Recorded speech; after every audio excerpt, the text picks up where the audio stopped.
The Lord be with you. I'm Deacon Keith Fournier, and our first reading is taken from the book of Genesis. In the beginning, God created heaven and earth. Now the earth was a formless void.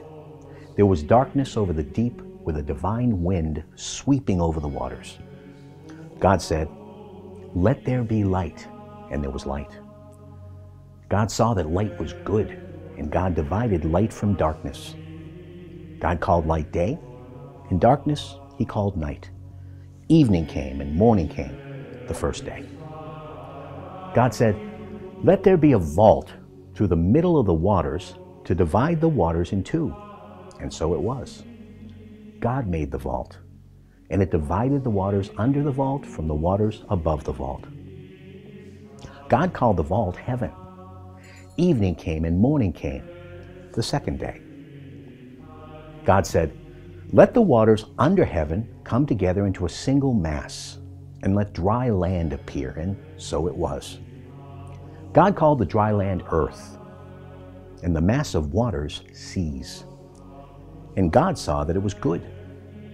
God said, "Let the earth produce vegetation, seed-bearing plants, and fruit trees on earth, bearing fruit with their seed inside, each corresponding to its own species." And so it was. The earth produced vegetation, the various kinds of seed-bearing plants and the fruit trees with seed inside, each corresponding to its own species. God saw that it was good. Evening came and morning came, the third day. God said, "Let there be lights in the vault of heaven to divide day from night, and let them indicate festivals, days, and years. Let them be lights in the vault of heaven to shine on the earth." And so it was. God made two great lights, the greater light to govern the day, the smaller light to govern the night and the stars. God set them in the vault of heaven to shine on the earth, to govern the day and the night, and to divide light from darkness. God saw that it was good. Evening came and morning came, the fourth day. God said, "Let the waters be alive with a swarm of living creatures, and let birds wing their way above the earth across the vault of heaven." And so it was. God created great sea monsters and all the creatures that glide and teem in the waters in their own species, and winged birds in their own species. God saw that it was good. God blessed them, saying, "Be fruitful, multiply, and fill the waters of the seas, and let the birds multiply on land." Evening came and morning came, the fifth day. God said, "Let the earth produce every kind of living creature in its own species, cattle, creeping things, and wild animals of all kinds." And so it was. God made wild animals in their own species, and cattle in theirs, and every creature that crawls along the earth in its own species. God saw that it was good. God said, "Let us make man in our own image, in the likeness of ourselves, and let them be masters of the fish of the sea, the birds of heaven, the cattle, all the wild animals, and all the creatures that creep along the ground." God created man in the image of himself. In the image of God he created him. Male and female he created them. God blessed them, saying to them, "Be fruitful, multiply, fill the earth, and subdue it. Be masters of the fish of the sea, the birds of heaven, and all the living creatures that move on earth." God also said, "Look, to you I give all the seed-bearing plants everywhere on the surface of the earth, and all the trees with seed-bearing fruit. This will be your food. And to all the wild animals, all the birds of heaven, and all the living creatures that creep along the earth, I give all the foliage of the plants as their food." And so it was. God saw all that he had made, and indeed it was very good. Evening came and morning came, the sixth day. Thus heaven and earth were completed with all their array. On the seventh day, God had completed the work he had been doing. He rested on the seventh day, after all the work he had been doing. And our response is from Psalm 104. "Bless Yahweh, my soul. Yahweh, my God, how great you are, clothed in majesty and splendor, wearing the light as a robe. You stretch out the heavens like a tent. You fixed the earth on its foundations. Forever and ever it shall not be shaken. You covered it with the deep like a garment, the waters overtopping the mountains. In the ravines you opened up springs running down between the mountains. On their banks the birds of the air make their nest. They sing among the leaves. From your high halls you water the mountains, satisfying the earth with the fruit of your works. For cattle you make the grass grow, and for people the plants they need to bring forth food from the earth. How countless are your works, Yahweh, all of them made so wisely. The earth is full of your creatures. May sinners vanish from the earth, and the wicked exist no more. Bless Yahweh, my soul. And our second reading is from the book of Genesis, chapter 22. It happened sometime later that God put Abraham to the test. Abraham, Abraham, he called. Here I am, he replied.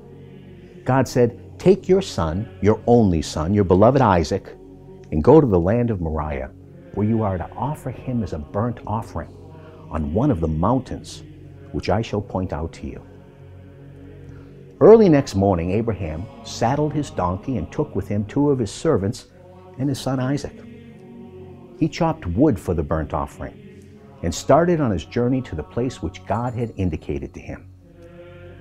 On the 3rd day, Abraham looked up and saw the place in the distance. Then Abraham said to his servants, stay here with the donkey. The boy and I are going over there. We shall worship and then come back to you. Abraham took the wood for the burnt offering, loaded it on Isaac, and carried in his own hands the fire and the knife. Then the 2 of them set out together. Isaac spoke to his father Abraham. Father, he said. Yes, my son, he replied. Look, he said, here are the fire and the wood, but where is the lamb for the burnt offering? Abraham replied, my son, God himself will provide the lamb for the burnt offering. And the 2 of them went on together. When they arrived at the place which God had indicated to him, Abraham built an altar there and arranged the wood. Then he bound his son and put him on the altar on the top of the wood. Abraham stretched out his hand and took the knife to kill his son. But the angel of Yahweh called to him from heaven, Abraham, Abraham, he said. Here I am, he replied. Do not raise your hand against the boy, the angel said. Do not harm him, for now I know you fear God. You have not refused me your own beloved son.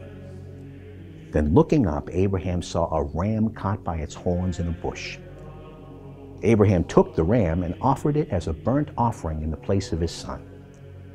Abraham called this place, Yahweh Provides, and hence the saying today, on the mountain, Yahweh provides.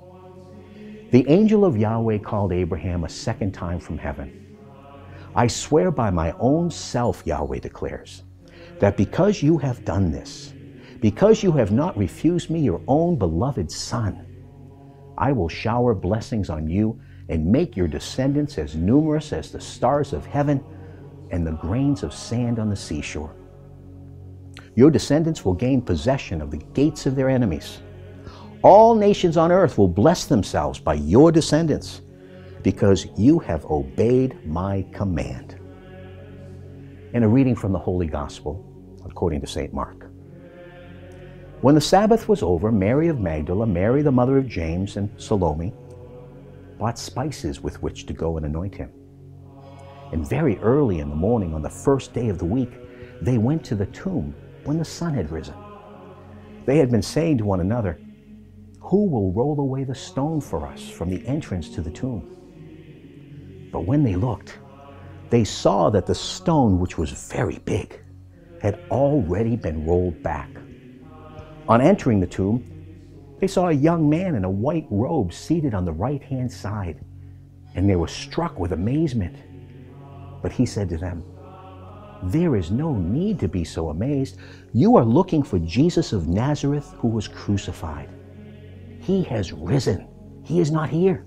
See, here is the place where they laid him.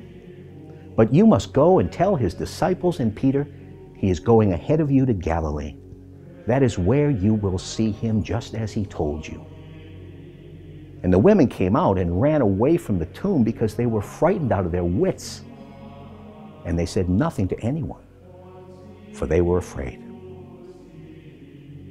The Gospel of the Lord.